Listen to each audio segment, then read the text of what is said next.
إن الحمد لله نحمده ونستعينه ونستغفره ونعوذ بالله من شرور أنفسنا ومن سيئات أعمالنا من يهده الله فلا مضل له ومن يضلل فلا هادي له وأشهد أن لا إله إلا الله وأشهد أن محمدا عبده ورسوله اللهم صل على محمد وعلى آل محمد كما صليت على إبراهيم وعلى آل إبراهيم إنك حميد مجيد وقال الله تعالى في كلامه العزيز أعوذ بالله من الشيطان الرجيم يا أيها الذين آمنوا اتقوا الله حق تقاته ولا تموتن إلا وأنتم مسلمون يا أيها الناس اتقوا ربكم الذي خلقكم من نفس واحدة وخلق منها زوجها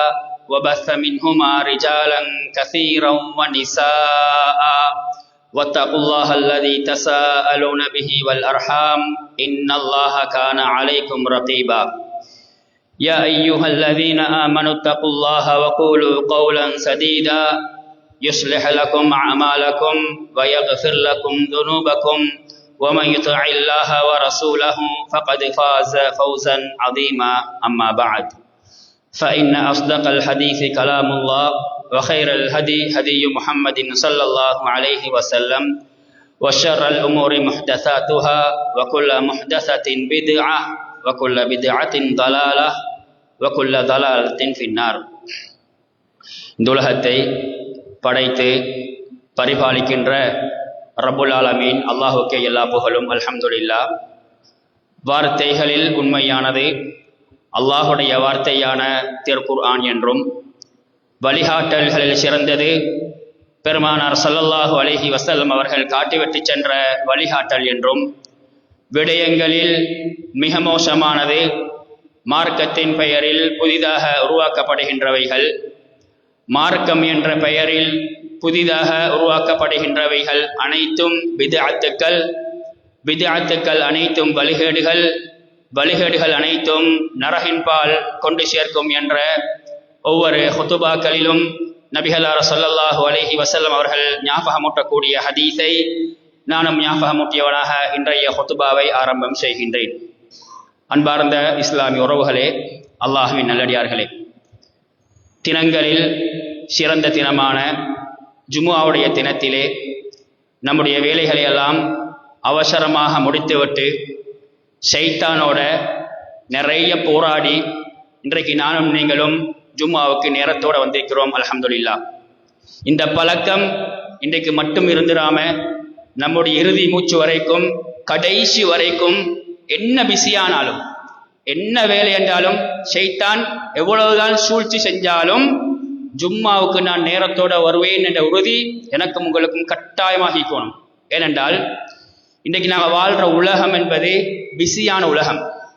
தேவைக்கும் பிஸியாகலாம், தேவை இல்லாமலும் நாங்கள் பிஸியாகலாம். இன்றைக்கு நாங்கள் மார்க்கத்தை படிக்கிறது, மர்மையை நினைக்கிறது, சுவர்க்கத்தின் பக்கம் ஆசை வைக்கிறது என்பது குறைஞ்சு கொண்டு போகுது. மர்மையை நினைக்கணும் என்றால், அல்லாஹ் பற்றிய பயம் வரணும் என்றால் நாங்கள் பயான் கேட்பது என்பது மிக முக்கியமானது. இன்னைக்கு நாங்கள் ஃபோன் எடுத்தால் பயான் பார்க்குறா, பயான் கேட்குறா, அல்லது வேற விஷயங்கள் பார்க்குறாண்டு என்னை விட உங்களுக்கு நிறைய தெரியும். எஷாக்கு புற பயான் என்றால், ஒரு இஜ்திமா என்றால் எங்கள் எத்தனை பேர் அதுக்கு தேவையோட நேரம் ஒதுக்கி வாரன்றது எங்களுக்கு தெரியும். ஆனால் மனுஷன் திருந்த அல்லாஹ் தந்திக்கிற மிகப்பெரிய ஒரு சந்தர்ப்பம் இந்த உலகத்தில், ஷைத்தானியத்தான இந்த உலகத்தில் அல்லாஹ் தந்திக்கிற மிகப்பெரிய ஒரு சந்தர்ப்பம் ஜும்மா உரைதான். அதனால ஜும்மாவுக்கு நாங்கள் நேரத்தோட வாரத்தோட ஜும்மா உரைய காதுதாழ்த்தி நாங்கள் கேட்டு, சில நேரம் நேரத்தோட வந்து டயர்டால ஷைத்தான் விட மாட்டான்.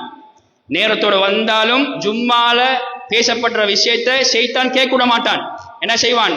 தூக்கத்தை கொண்டு வருவான். தூக்கம் வந்த இடத்த மாற்றி உட்கார்ந்து இஸ்லாமிய ஒழுங்குகளை பேணி ஜும்மா மூலமாக முழுமையான பயனை நானும் நீங்களும் அடைஞ்சு கொள்ளணும் என்று ஆரம்பத்தில் ஞாபகம் ஒட்டிக் கொள்கின்றேன். அன்புக்கணி இஸ்லாமிய உறவுகளே, அல்லாஹ்வின் அடியார்களே, இஸ்லாமிய மார்க்கத்தை பொறுத்தவரையில உண்மையான மார்க்கம், சிறந்த மார்க்கம், மனுஷனுக்கு எல்லா நேரங்களிலும், எல்லா இடங்களிலும், எல்லா சந்தர்ப்பங்களிலும் வழிகாட்டக்கூடிய மார்க்கம். நாங்க படுக்க போறதிலிருந்து படுத்து எழும்பி உலகத்துல வாழ்ற எல்லா நொடிப்பொழுதும் இஸ்லாமிய மார்க்கம் எங்களுக்கு ஒழுங்க சொல்லி தருது.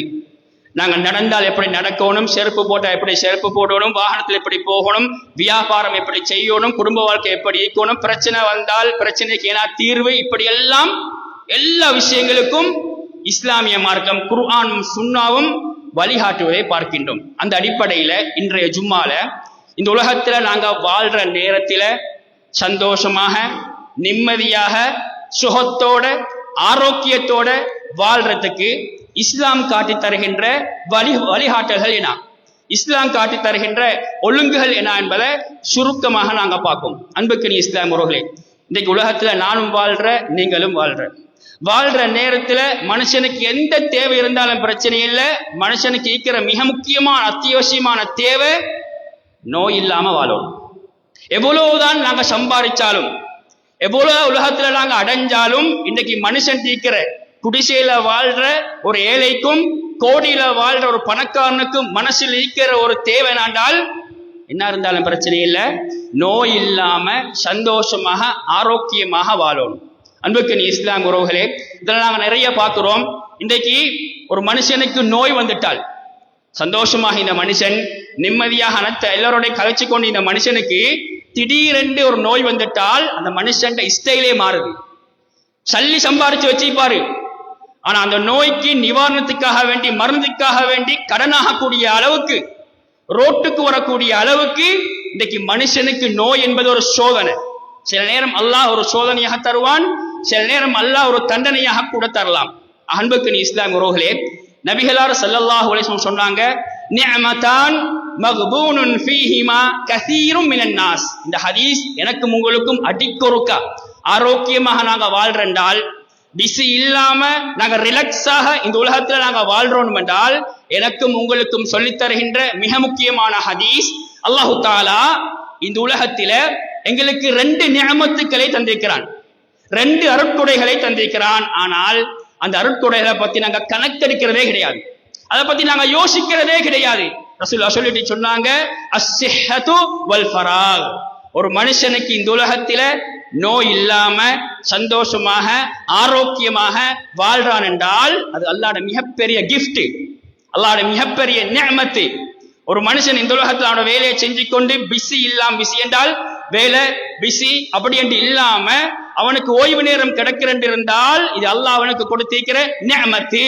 ஆனா ரசூலுல்லாஹ் என்ன சொன்னாங்க, இந்த 2 விஷயத்தை நாங்க கணக்கெடுக்கிறது கிடையாது, இதில் நாங்க பராமுகமாக இருக்கிறோம், இதை நாங்க யோசிக்கிறது கிடையாது. அல்லாஹ் எனக்கு ஆரோக்கியம் தந்திருக்கிறான், இவ்வளோ காலத்திலையும் இவ்வளோ ஆக்களும் பிஸியாக இருக்கிற நேரத்துல நான் சம்பாதிச்சு கொண்டு ரிலாக்ஸாக ஃப்ரீயாக இருக்கிறேனே என்று நாங்க யோசிக்கிறது கிடையாது.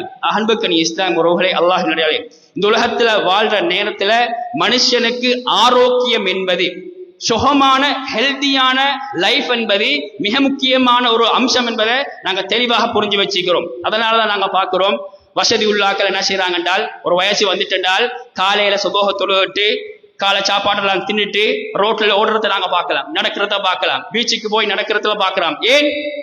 ஆரோக்கியம் அந்த அளவுக்கு முக்கியமானது. என்ன பிரச்சனை வந்தாலும், பிள்ளைக்கு ஒரு சுகம் இல்லை என்று இருந்தால், என்ன வேலை வந்தாலும், எவ்வளவுதான் பணம் செலவழிப்பதாக இருந்தாலும் அவன் என்ன செய்யறான், அதை யோசிக்கிறது கிடையாது. என்ன சல்லி போகுதே என்று யோசிப்பது கிடையாது. ஏன்? ஆரோக்கியத்துக்காக வேண்டி அவ்வளவு முன்னுரிமை கொடுப்பதை நாங்க பார்க்கிறோம். அன்புக்கு இஸ்லாம் உறவுகளே, ஆரோக்கியத்தை பத்தி நான் சொல்றதை விட நீங்க நிறைய தெரிஞ்சு வச்சுப்பீங்க. ஒரு மனுஷனுக்கு நோய் வந்தால் விளங்கும் ஆரோக்கியத்துடைய முக்கியத்துவம் எந்த அளவுக்கு என்பது. ஒரு மனுஷனுக்கு சின்ன ஒரு காய்ச்சல் வந்தால் போதும், சின்ன ஒரு பல்லு வலி வந்தால் போதும், ஆரோக்கியமான வாழ்க்கை என்பது எந்த அளவுக்கு முக்கியமான என்பதை நாங்க விளங்கிக் கொள்ளத்துக்கு. அன்புக்கு இஸ்லாம் உறவுகளே, ஆரோக்கியம் என்பது அல்லாஹ் எங்களுக்கு தந்த மிகப்பெரிய நிஅமத்து. அதை பாதுகாக்கிற கடமை எனக்கும் உங்களுக்கும் கட்டாயமாக இருக்குது. அன்புக்கு இஸ்லாம் உறவுகளே, ஆரோக்கியத்தை பொறுத்தவரையில சுருக்கமாக நாங்க பார்த்தால் 2ஆக பிரிக்கலாம்.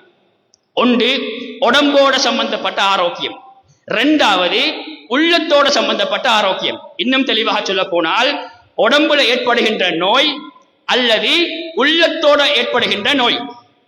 உள்ளத்தோட ஏற்படுகின்ற நோய்க்கு வேற இஸ்லாம் சொல்லித் தருகின்ற வழிமுறைகள் இருக்குது, நோய் நிவாரணம் இருக்குது. அது எப்படி ஏற்படுது என்பதை டைம் இருந்தால் சுருக்கமாக நாங்க பார்ப்போம். இன்றைக்கு ஆரம்பமாக நாங்க பார்க்கிற விஷயம் உடம்போட சம்பந்தப்பட்ட ஆரோக்கியம். உடம்போட சம்பந்தப்பட்ட ஆரோக்கியத்துக்கு இஸ்லாம் வழிகாட்டுகின்ற மிக முக்கியமான விஷயம் என்னென்றால், எங்கட உடம்பு எப்பயும் சுத்தமாக இருக்கணும். நாங்க உடம்ப எந்த அளவுக்கு சுத்தமாக வச்சுக்கொள்றோமோ அந்த அளவுக்கு எங்களுக்கு ஆரோக்கியம், அந்த அளவுக்கு நோயை விட்டு எங்களுக்கு தூரமாக இருக்கலாம். இஸ்லாம் சொல்லித்தர இந்த ஹதீஸ் நாங்க பாடமாக்கி வச்சுக்கிற ஹதீஸ், அத்தஹூர் ஷத்ருல் ஈமான். சுத்தம் என்பது ஈமானின் அரைவாசி பகுதி, ஈமான்ட ஒரு பகுதி என்பதாக நபிகளார் ஸல்லல்லாஹு அலைஹி வஸல்லம் சுத்தத்தை சொல்லி தந்திருக்கின்றார்கள். சுத்தத்துல மிக முக்கியமானது உடம்பு சுத்தம் என்பதை நாங்க மறந்துவிடக் கூடாது.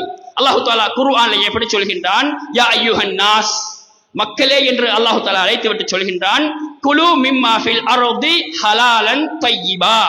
நீங்க சாப்பிடுகின்ற பொழுது, நீங்க உணவை சாப்பிடுகின்ற பொழுது ஹலாலானதை சாப்பிடுங்கள், தய்யிபன் சுத்தமானதை சாப்பிடுங்கள் என்பதாக அல்லாஹு தஆலா குர்ஆன்ல சொல்லி தருகின்றான். ஆக நாங்க சாப்பாடு எடுப்பதாக இருக்கலாம், வேற வேற விஷயங்களாக இருக்கலாம், நாங்க யோசிக்கணும் இஸ்லாத்தில இது ஹராமா இது ஹலாலா. உண்மையிலேயே நாங்கள் அடிப்படையை விளங்கிக் கொள்ளணும். இஸ்லாம் ஒரு உணவை ஹராமாக்கி இருக்கின்றது என்றால் அது எப்படியோ எந்த ரூபத்திலோ நம்ம உடம்புக்கு கேடு விளைவிக்கும் என்பதில் நாங்கள் தெளிவாக அறிந்து கொள்ள வேண்டும். இஸ்லாம் பண்டி இறைச்சியை ஹராமாக்குகின்றது. பண்டி இறைச்சியை ஹராமாக்கினத்துக்கு நிறைய காரணங்கள் இருந்தாலும் இன்றைக்கு கண்டுபிடிக்கின்ற மிக முக்கியமான விஷயம், பண்டி இறைச்சி மூலமாக யாரெல்லாம் பண்டி இறைச்சி சாப்பிடுகின்றார்களோ அது உடல் ஆரோக்கியத்துக்கு கேடு விளைவிக்கும். இஸ்லாம் மதுபானத்தை ஹராமாக்குகின்றது. மதுபானத்தை ஹராமாக்கிய இஸ்லாத்தில் நாங்கள் தேடி பார்த்தால் மதுபானம் குடிப்பதன் மூலமாக அது உடம்பு ஆரோக்கியத்துக்கு கேடு விளைவிக்கின்றது. இஸ்லாம் போதை வஸ்தை ஹராமாக்குகின்றது, புகைப்பதை ஹராமாக்குகின்றது, வெற்றிலை சாப்பிடுவதை ஹராமாக்குகின்றது. ஏன்? அது உடம்பு ஆரோக்கியத்துக்கு கேடு விளைவிப்பதன் காரணமாக. அன்புக்கு நீ இஸ்லாம் உறவுகளே, இஸ்லாம் எதை ஹலாலாக்கி இருக்கின்றதோ அதை நாங்கள் தேடணும்.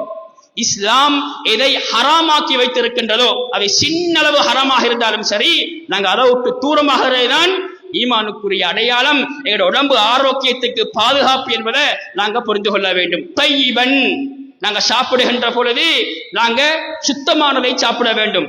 பழங்களாக இருந்தாலும் சரி, உணவாக இருந்தாலும் சரி, நஞ்சு கலக்காத, அதே போல பழுதடையாத, கிருமிகள் இல்லாத உணவுகளை சாப்பிட வேண்டும் என்பதை இஸ்லாம் நமக்கு தெளிவாக சொல்லித் தரது. இன்றைக்கு பார்க்கலாம், சில சாப்பாடுகள் இருக்குது, தெளிவாக தெரியும், அது பாக்கத்துக்கு சும்மா ஒரு பொருளாகிக்கும், ஒரு உணவாகிக்கும், ஒரு பானமாகிக்கும். ஆனால் அதுல கலக்கப்பட்ட விஷயங்கள், கலக்கப்பட்ட கெமிக்கலை பார்க்கின்ற பொழுது உடம்பு ஆரோக்கியத்துக்கு கேடு விளைவிக்கும். அப்ப நாங்க தேடணும், இது சுத்தமானதா, இதில் உடம்புக்கு ஆரோக்கியம் கூட கிடைக்குமா, அல்லது உடம்புக்கு நோய் வரக்கூடிய காரணிகள் நிறைய இருக்கிறாண்டு நாங்க தேடணும், நாங்க படிக்கணும், அதை நாங்க உணவாக உட்கொள்ளணும். எங்க பிள்ளைகளுக்கு அதை உணவாக நாங்க உட்கொள்ள கொடுக்கணும், ஆரோக்கியமான சாப்பாடுகளை கொடுக்கணும் என்பதை இந்த குர்ஆன் வசனம் நமக்கு தெளிவாக சொல்லித் தருவதை பார்க்கின்றோம். மிக முக்கியமான விஷயம். அதே போல சுத்தம் என்று வருகின்ற பொழுது உடல் ஆரோக்கியத்துக்கு இஸ்லாம் காட்டித் தருகின்ற மிக முக்கியமான விஷயம்தான் 10 இயற்கை மரபுகள். இயற்கை மரபு என்று சொல்வதை விட உடம்புல தானாக வரக்கூடிய சில விஷயங்களை நாங்கள் அகற்றுவது என்பது மிக முக்கியமான பகுதி. அதில் இஸ்லாம் சொல்லித் தருகின்ற மிக முக்கியமானதுதான் மீசையை கத்தரிப்பது, தாடியை வளர விடுவது. இன்றைக்கு எங்கட பிஸியால நாங்க மீசையை வளர்க்க விடுகின்றோம் என்றால், அது ஒரு ஸ்டைலுக்காக வேண்டி நாங்க மீசையை வளர்க்கின்றோம் என்றால், இன்னொரு ஒப்பகத்துக்காக வேண்டி நாங்க வளர்க்கின்றோம் என்றால் இது கூடாது. இது அடிப்படையில இஸ்லாத்துக்கு முரணானது.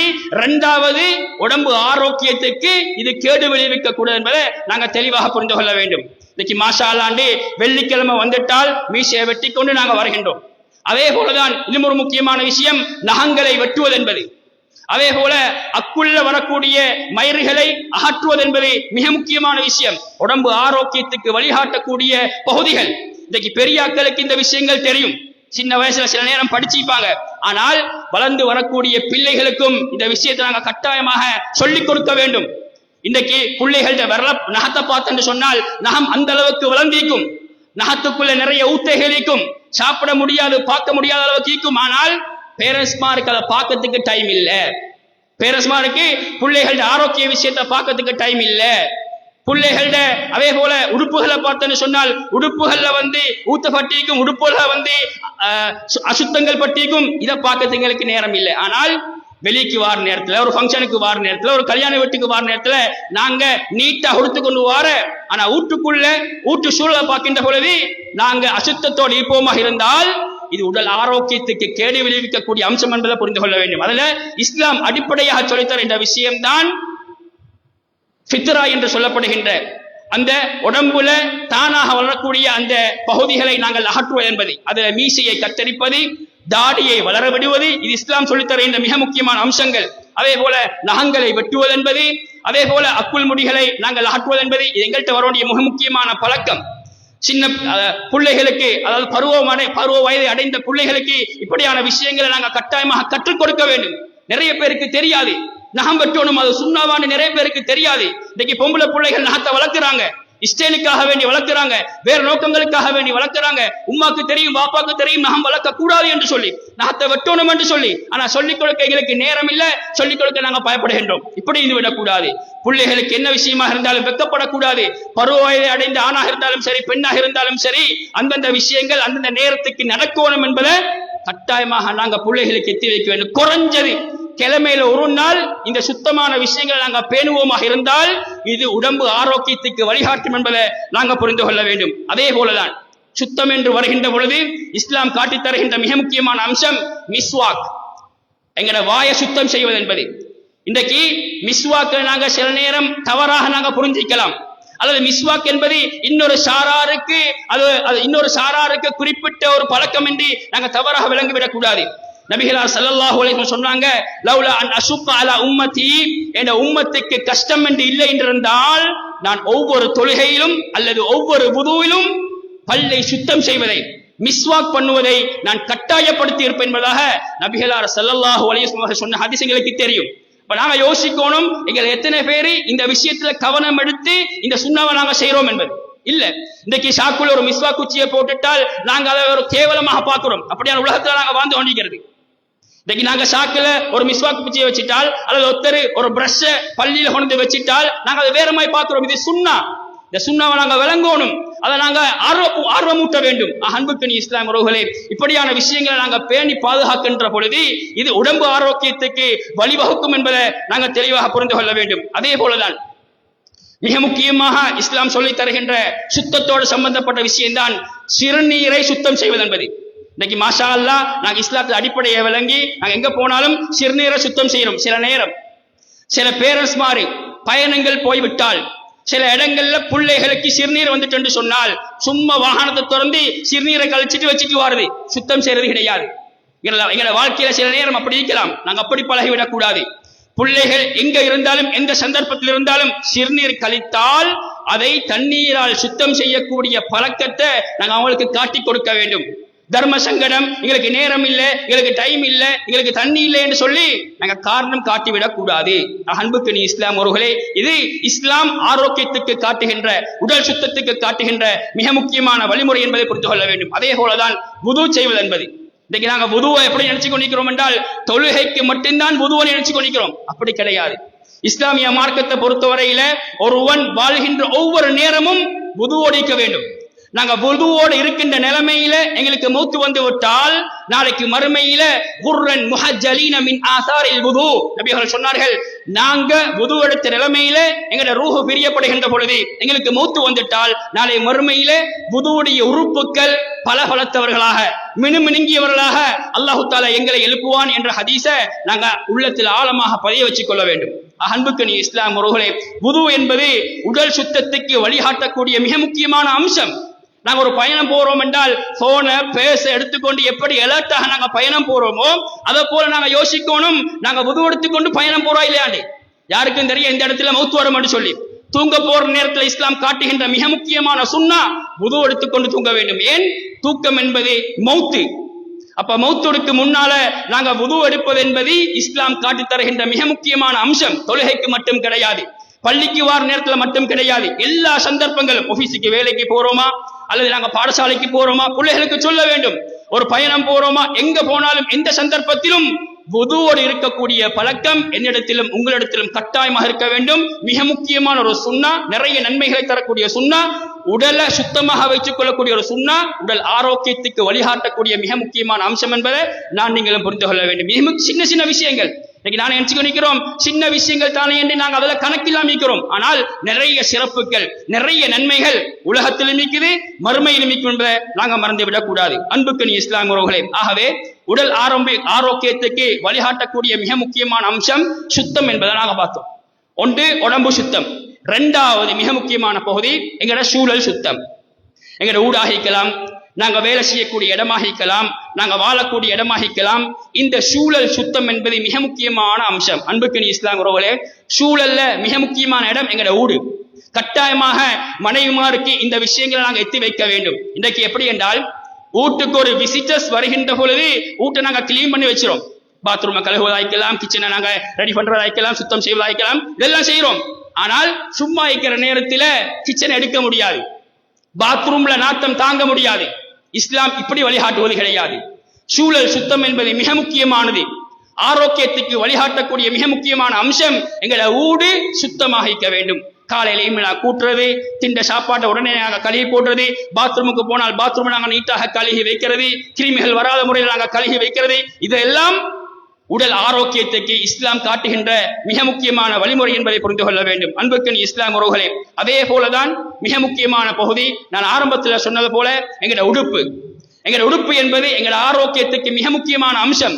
அல்லாஹு தஆலா எப்படி சொல்றான், யா பனி ஆதம், ஆதமுடைய மகனே, ஹுசு ஜீனத்தக்கும் இன்த குல்லி மஸ்ஜிதின், நீங்க பள்ளிக்கு வருகின்ற பொழுது, நீங்க மஸ்ஜிதுக்கு வருகின்ற பொழுது உங்களில் அழகானதை நீங்கள் தேர்ந்தெடுத்துக் கொள்ளுங்கள். சுத்தத்தை சொல்றான் அல்லாஹு தஆலா. நாங்க மஸ்ஜிதுக்கு வருகின்ற பொழுது அழகான உடுப்பு உடுத்து வரணும், அத்தர் பூசிக்கொண்டு நறுமணத்தோடு வரணும், தலைக்கு எண்ணெயை போட்டு தலையை வாரிக்கொண்டு வரணும். இப்படியெல்லாம் சுத்தத்தை ஆர்வமூட்டக்கூடிய ஒரு மார்க்கம், ஒரு வசனம் இந்த குர்ஆன் வசனத்திலே அல்லாஹு தஆலா நமக்கு சொல்லித் தருவதை பார்க்கின்றோம். ஆகவே சூழல் சுத்தம் என்பது மிக முக்கியமானது. எங்களுடைய உடுப்பாகிக்கலாம், நாங்க வாழக்கூடிய ஊடாகிக்கலாம், எங்களுடைய சமையலறையாகிக்கலாம், எங்களுடைய டொய்லெட் ஆகிக்கலாம், இதெல்லாம் சுத்தமாக நாங்க வைப்பதன் மூலமாக நிச்சயமாக ஆரோக்கியத்துக்கு வழிகாட்டும் என்பதை நாங்கள் சுருக்கமாக விளங்கிக் கொள்ள வேண்டும். அன்புக்கு நீ இஸ்லாம் உறவுகளை, இப்படி நிறைய இடங்கள்ல நிறைய நேரங்கள்ல சுத்தம் என்பது மிக முக்கியமான பகுதி. எல்லா நேரங்களிலும் எல்லா இடங்களிலும் நாங்க சுத்தமாக இருக்க வேண்டும். எங்கட ஒரு ஊத்த, எங்கட ஒரு குப்பை நாங்க வெளிக்கு கொண்டு வருவதாக இருந்தாலும் சட்டப்படி குப்பை போடக்கூடிய இடங்கள்ல அல்லது குப்பை கொண்டு வரக்கூடிய லொரிகள்ல நாங்க ஏற்றி அனுப்புவதுதான் மிக முக்கியமான அம்சம். இன்னைக்கு கவலை என்னென்றால், நாங்க எங்கட சுயநலத்துக்காக வேண்டி, எங்கட ஒரு செல்ஃபிஷுக்காக வேண்டி எங்கட ஊத்தையெல்லாம் கொண்டு ரோட்ல வைக்கிறது, எங்கட ஊத்தையெல்லாம் கொண்டு ஆள் பார்க்காத ஒரு காணில நாங்க வீசிட்டு வாருது. இதெல்லாம் இஸ்லாம் காட்டுகின்ற ஒழுங்கான முறைகள் கிடையாது. ஒன்று, அடுத்தவருடைய மனக்கவலைக்கு நாங்கள் ஆளாகுவோம். மனக்கவலை என்றால் எங்கட பாஷையில சொல்ல போனால் பதுவா, அடுத்தவண்ட பதுவாவுக்கு நாங்கள் ஆளாகுவோம். இரண்டாவது, ஆரோக்கியத்துக்கு கேடு விளைவிக்கக்கூடிய, எங்களுக்கு மட்டுமல்ல முழு சமூகத்துக்கும் கேடு விளைவிக்கும் என்பதை நான் நீங்களும் எச்சரிக்கையாக இருந்து கொள்ள வேண்டும். ஆகவே எங்களோட வீட்டில ஒரு ஊத்தியை நாங்கள் வெளிக்கு கொண்டு வருவதாக இருந்தாலும் சட்டப்படி ஆரோக்கியத்துக்கு கேடு விளைவிக்காமல் இன்னொருத்தனுக்கு நோவினை ஏற்படக்கூடாத அளவுக்கு நாங்கள் நடந்து கொள்ள வேண்டும் என்பதை மிக முக்கியமான அம்சம் என்பதை புரிந்து கொள்ள வேண்டும். அன்புக்கு நீ இஸ்லாம் உறவுகளே, அடுத்த பகுதியாக உடம்பு ஆரோக்கியத்துக்கு இஸ்லாம் குர்ஆனும் சுன்னாவும் காட்டக்கூடிய சில மருந்து வகைகள் காணப்படுகின்றன. மருந்தை பொறுத்தவரையில நாங்க நினைச்சிடக்கூடாது இன்றைக்கு மெடிசினை பேசுறேன்னு சொன்னால் ஒரு டாக்டர் தான் வரணும் என்று நாங்க நினைச்சிடக்கூடாது. அல்லாஹு தஆலா குர்ஆன மருந்து நமக்கு சொல்லித் தருகின்றான். ரசூலுடைய வாழ்க்கையை பார்க்கின்ற பொழுது ஒரு நோய் வந்துட்டால் அந்த நோய்க்கு நாங்க குர்ஆன்ல சுன்னால மருந்தை தேடணும். இதான் ஈமானுக்குரிய அடையாளம். இன்றைக்கு குர்ஆன்ல சொல்ல மருந்தை நாங்க மறந்துட்டோம். ஹதீஸ்ல ரசூல்லா மருந்தாக பாவிச்ச பொருட்களை நாங்க இன்றைக்கு மறந்துட்டோம். ஏதோ வேறொரு மருந்துக்கு நாங்க எடிக்ட் ஆகிக்கிறோம். வேறொரு மருந்து கூடாது என்று நாங்க நினைச்சிடக்கூடாது. வேறொரு மருந்து எடுப்பது என்பது கூடாது என்று நாங்க தப்பாக நினைச்சிடக்கூடாது. ஆனால் கவலையான விஷயம் என்றால், குர்ஆனில தெளிவாக சொல்லப்பட்ட மருந்தை நாங்க மறந்து வாழ்கின்றோம் என்றால், அதை பத்தி நாங்க கணக்கெடுக்காம நாங்க வாழ்றோம் என்றால், ரசூல்லா தெளிவான ஹதீஸ்கள்ல நமக்கு சொல்லி தந்த மருந்து முறைகளை நாங்க மறந்து செய்யாம நாங்க வாழ்றோம் என்றால், இதுதான் கவலைக்குரிய விஷயம்.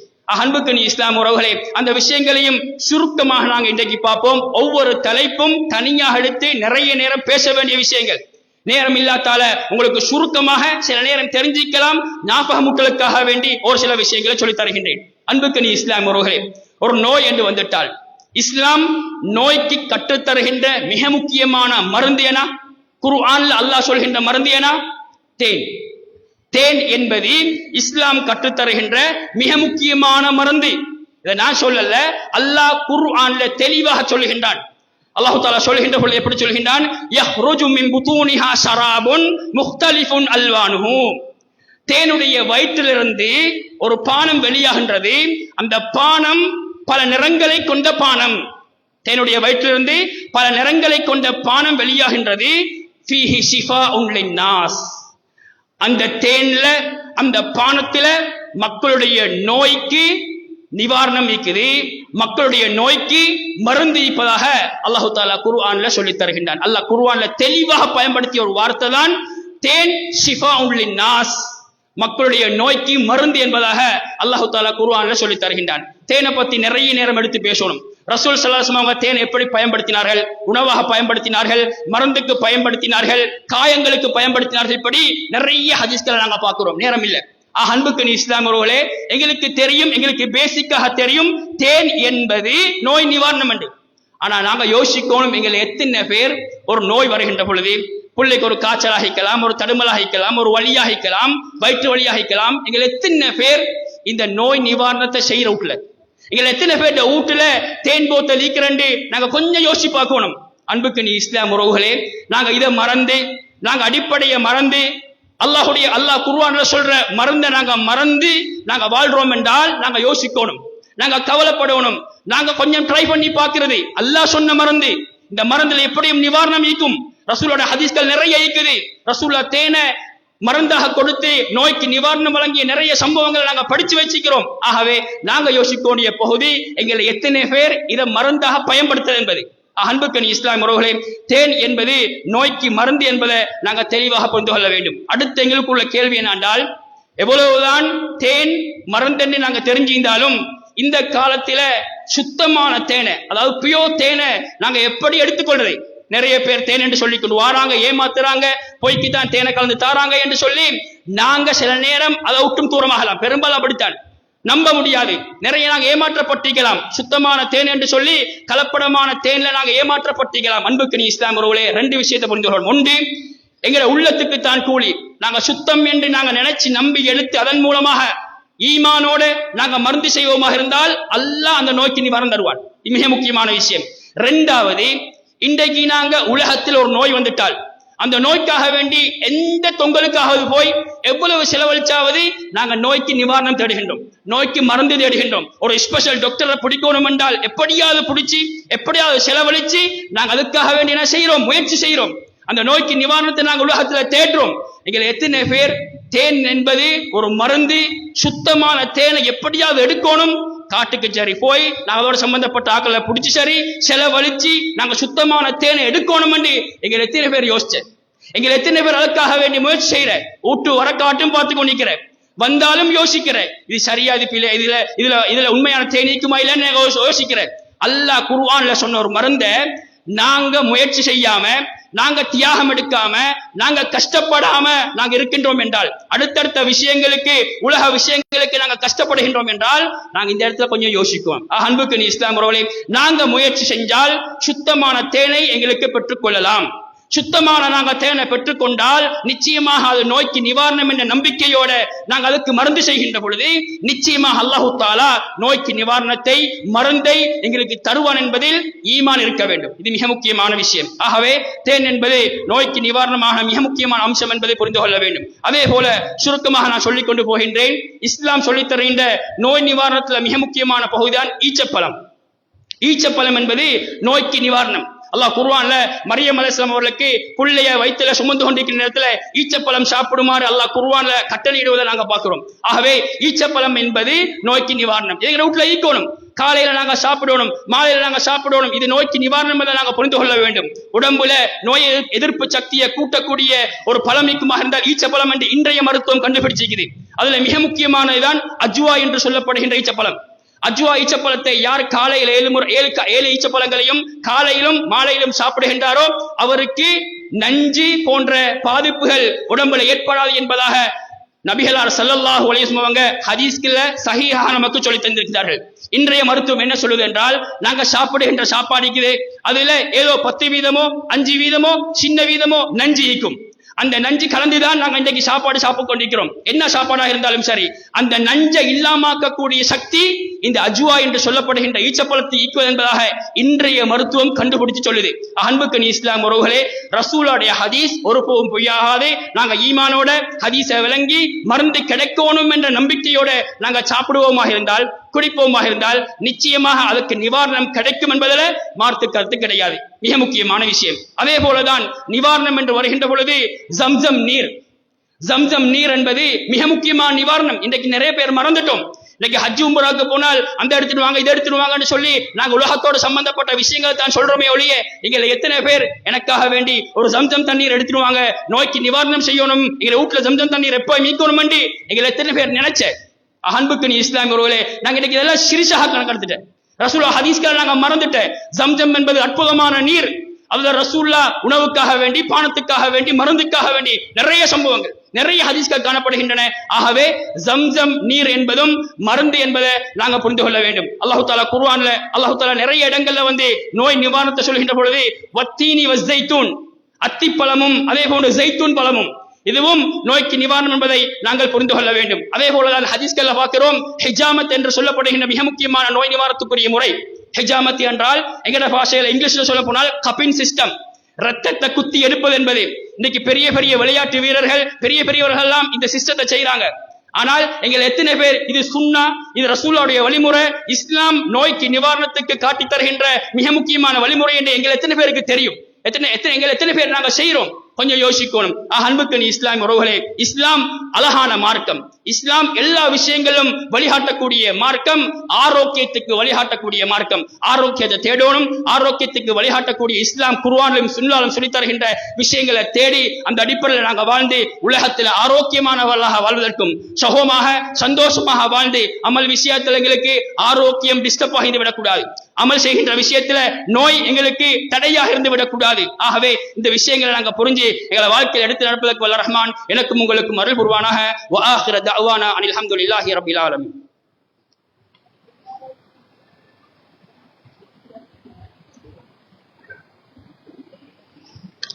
அல்ஹம்துலில்லாஹி ரப்பில் ஆலமீன் வஸ்ஸலாத்து வஸ்ஸலாமு அலா ரசூலினா முஹம்மதின் வ அலா ஆலிஹி வ ஸஹ்பிஹி அஜ்மஈன். அம்மா பஅத். அன்புக்கனி இஸ்லாம் உறவுகளே, ஒரு மனுஷன் வாழ்க்கையில ஆரோக்கியத்துக்கு இஸ்லாம் காட்டுகின்ற வழிமுறைகளை பார்க்கின்றோம். சுருக்கமாக 2வது குத்துபாவில் ஆத்மீக ரீதியாக இஸ்லாம் ஒரு முஸ்லிமுக்கு ஆரோக்கியத்துக்கு வழிகாட்டுகின்ற விஷயங்களை நாங்கள் கட்டாயமாக பார்க்கணும். ஆத்மீக ரீதியாக சொன்னால் நாங்கள் ஓதுவதன் மூலமாக, எங்களுக்குள்ள நாங்கள் ஓதி பார்ப்பதன் மூலமாக இஸ்லாம் ஆரோக்கியத்துக்கு வழிகாட்டுகின்றது. அன்பார்ந்த இஸ்லாம் உறவுகளே, இதில் நாங்கள் ஒரு விஷயத்தை தெளிவாக புரிந்து கொள்ளணும். ஹதீஸ்கள்ல பார்க்கின்ற பொழுது நாங்க எங்களுக்குள்ள ஓதி பார்க்கிறது தான் இஸ்லாம் நிறைய வலியுறுத்துது. இன்னொருத்தர் எங்களுக்கு ஓதர் என்பது வேறொரு பகுதி, அதுல இஸ்லாம் கூடாத ஒரு பகுதி, ஆகுமான ஒரு பகுதி என்று வேற பகுதி இஸ்லாம் காட்டி தருவதாக இருந்தாலும், அடிப்படையான ஒரு விஷயம் என்னென்றால், ஒரு நோய் வருகின்ற பொழுது, ஒரு கஷ்டம் வருகின்ற பொழுது நாங்க எங்களுக்குள்ள ஓதிக்கொள்ளணும். இதான் மிக முக்கியமான விஷயம். எங்களுக்குள்ள ஓதிக்கொள்ளத்துக்கு நினைச்சதெல்லாம் எங்களுக்கு ஓத முடியாது. இத்தனை முறை ஓதினால் இதுக்கு ஆரோக்கியம் கிடைக்கும், இத்தனை தடவை ஓதினால் இந்த நேரத்தில் ஓதினால் இதுக்கு ஆரோக்கியம் கிடைக்கும் என்று நாங்க நினைச்சதையெல்லாம் எங்களுக்கு ஓத முடியாது. ஆரோக்கியத்துக்கு ஓதுற முறையையும் இஸ்லாம் காட்டி தருது, எது ஓதோனும் எப்படி ஓதோனும் என்பதையும் இஸ்லாம் காட்டி தருது. இது மிக முக்கியமான விஷயம். அன்புக்கு இஸ்லாம் உறவுகளே, ஆத்மீக ரீதியாக ஓதி பார்ப்பது மூலமாக இஸ்லாம் காட்டி தருகின்ற மிக முக்கியமான ஒரு வழிமுறை தான் சூரத்துல் ஃபாத்திஹா. சூரத்துல் ஃபாத்திஹா என்பது மிக முக்கியமான சூரா. எங்களுக்கு ஒரு உடம்புல வருத்தம், எங்களுக்கு உடம்புல ஒரு கஷ்டம், ஒரு நோய் என்று இருந்தால் நாங்கள் எங்களுக்குள்ள சூரத்துல் ஃபாத்திஹா ஓதிக்கொள்றது. சூரத்துல் ஃபாத்திஹா என்பது நோய்க்குரிய நிவாரணம். நிறைய சம்பவங்கள், நிறைய ஹதீஸ்கள் காணப்படுகின்றன. சூரத்துல் ஃபாத்திஹா என்பது நோய்க்குரிய நிவாரணம் என்பதாக நாங்கள் ஹதீஸ்கள்ல பார்த்து வச்சிருக்கிறோம். அதே போலதான் குல் சூறாக்கள் என்பது நோய் நிவாரணத்துக்கு மிக முக்கியமான வழிகாட்டக்கூடிய அம்சம். இன்னைக்கு எங்கள் எத்தனை பேர் தூங்க போகின்ற பொழுது குல் சூறாக்கள் ஓதிக்கொண்டு தூங்குறோம்? தொழுகையை முடிச்சுட்டு எங்கள் எத்தனை பேர் குல் சூறாக்கள் ஓதிக்கொண்டு நாங்க தொழுகை முடிச்சுட்டு நாங்க போறோம்? எங்களுக்கு டைம் இல்லை. ஆனால் வெளிக்கு போனால் நோயும் கஷ்டமும் பணத்தையும் நாங்க செலவழிச்சு கொண்டிருக்கிறோம். பள்ளிக்குள்ள தொழுகையில அதுக்குரிய நிவாரணம் நீக்குது, எங்களை கைக்குள்ள எங்களை ஓதல்ல அதுக்குரிய நிவாரணம் நீக்குது. நாங்க யோசிக்கிறது கிடையாது. தொழுகை முடிச்சிட்டால் அவசரமாக நாங்க ஓடுறது, ஔராதுகளை ஓதிட்டு அதற்குரிய சூறாக்கள் நாங்கள் ஓதிட்டு போகின்ற பொழுது எங்களுக்கு உலகத்தில் நன்மை கிடைக்கும், மறுமையில் நன்மை கிடைக்கும், எங்களோட ஆரோக்கியத்துக்கும் அது வழிகாட்டும், நோயிலிருந்தும் எங்களை பாதுகாக்கும். மிக முக்கியமான விஷயம் குல் சூறாக்கள் என்பது நோய்க்கு நிவாரணம் என்பதை நாங்கள் புரிந்து கொள்ள வேண்டும். அதே போலதான் காலை மாலை ஔராதுகள் மிக முக்கியமான விஷயங்கள். ஒவ்வொரு ஔராதுகளையும் படிச்சு பாருங்க, ஒவ்வொரு ஔராதுகளுடைய அர்த்தங்களையும் பாருங்க, எந்த அளவுக்கு ஆரோக்கியத்துக்கு வழிகாட்டக்கூடிய விஷயங்கள் என்று. அஊது பிகலிமாத்தில்லாஹி தாம்மாத்தி மின் ஷர்ரி மா ஹலக், அர்த்தத்தை பரட்டி பாருங்க, நேரம் இல்ல டைம் சொல்ல அர்த்தம் சொல்லத்துக்கு. அர்த்தத்தை பரட்டி பாருங்க, எந்த அளவுக்கு ஷர்ரான கெடுதியான நோய்கள் இருந்து பாதுகாப்பு தேடக்கூடிய ஒரு துவா, ஒரு திக்ர். எங்க எத்தனை பேர் நாங்க ஓதுற, எங்க எத்தனை பேர் காலையில மாலையில இந்த துவா ஓதுற? பிஸ்மில்லாஹில் லதீ லா யதுர்ரு மஅ இஸ்மிஹி ஷைஉன் ஃபில் அர்தி வலா ஃபிஸ் ஸமா வ ஹுவஸ் ஸமீஉல் அலீம். எங்க எத்தனை பேர் ஓதுற? இதெல்லாம் ஆரோக்கியத்துக்கு வழிகாட்டக்கூடிய விஷயங்கள். ஆத்மீக ரீதியாக திக்ர்கள் மூலமாக நாங்கள் எங்களுக்குள் ஓதி பார்ப்பதன் மூலமாக இஸ்லாம் காட்டுகின்ற மிக முக்கியமான வழிமுறைகள் நிறைய விஷயங்கள் இருக்குது. அன்புக்கணி இஸ்லாம் உறவுகளை அல்லாஹ் நடிகார்களே, வாழ்கின்ற சந்தர்ப்பத்தில் நான் ஆரம்பத்தில் சொன்னது போல நோய் இல்லாம வாழ்றது என்பது மிக முக்கியமானது. நோய் இல்லாம வாழ்வது என்பது மனிதனுடைய வாழ்க்கையில மிக முக்கியமான அம்சம். அதுக்கு இஸ்லாம் எங்கட மார்க்கம் அழகான முறையில வழிகாட்டுகளை காட்டி தருது. அதை நாங்க முற்படுத்துவோம், அதை நாங்க செஞ்சு பார்ப்போம். அதுக்கு பிறகு அது சக்சஸ் இல்லாட்டி அடுத்த கட்டத்துக்கு போறது என்பது மிக வேற போகுது. இஸ்லாம் காட்டுகின்ற பௌதீக ரீதியாக செய்கின்ற மருந்துகள், ஆத்மீக ரீதியாக செய்கின்ற ஓதி பார்க்கிற விஷயங்கள், இதுகளை நாங்க சரியாக படிச்சு சரியாக விளங்கி நோயிலிருந்து பாதுகாப்பு பெற்று உலகத்திலும் மறுமையிலும் வெற்றி பெற்ற கூட்டத்தில் வல்ல ரஹ்மான் என்னையும் உங்களையும் சேர்ப்பானாக. அகூலு கௌலி ஹாதா அஸ்தக்ஃபிருல்லாஹி லி வலக்கும் வல் ஜமீல் முஸ்லிமீன் ஃபஸ்தக்ஃபிரு இன்னஹு வல் கஃபூர் ரஹீம். அக்மிஸ் ஸலாம்.